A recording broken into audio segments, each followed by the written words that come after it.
অনেক অনেক খুশি যে আসলে এত সুন্দর একটা আয়োজন হচ্ছে, অনেক স্টুডেন্টসরা এসেছে, তারা তাদের আমার মনে হয় সেলিব্রেশনের জায়গাটা খুব একটা বেশি পাওয়া হয় না। I think it's a fantastic initiative, ফিউচারে এমন যেন আরও হয়।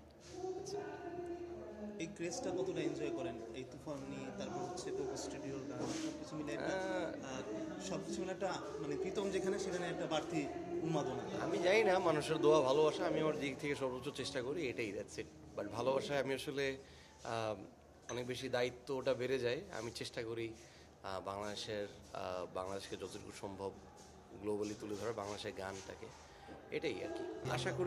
আশা করি মানুষ যারা যারা আছেন তারা খুবই ভালো একটা গল্প পেতে যাচ্ছেন, অনেক ইমোশনাল একটা স্টোরি। এবং আমি আসলে তানজিন তিশা এবং পারশা, তারা দুজনেই ফ্যান্টাস্টিক অভিনয় করেছেন। স্পেশালি তানজিন তিশা, সে তো অনেক, she is veteran here, so আমার জন্য খুবই সুবিধা হয়েছেন। পারশা নতুন, তার সাথেও কাজ করে খুব ভালো লেগেছে। বাট বড় জিনিস হচ্ছে এখানে Zahid Pritam, the director Gumpuri, is a fantastic director. জয়াপু বরাবরের মতোই একজন অসাধারণ মানুষ, উনি অনেক প্রফেশনাল এবং অনেক অনেক ফ্রেন্ডলি ওনার সাথে কাজ করে। আমি আসলে অনেক লাকি তার সাথে এই কাজটা করতে পেরেছি।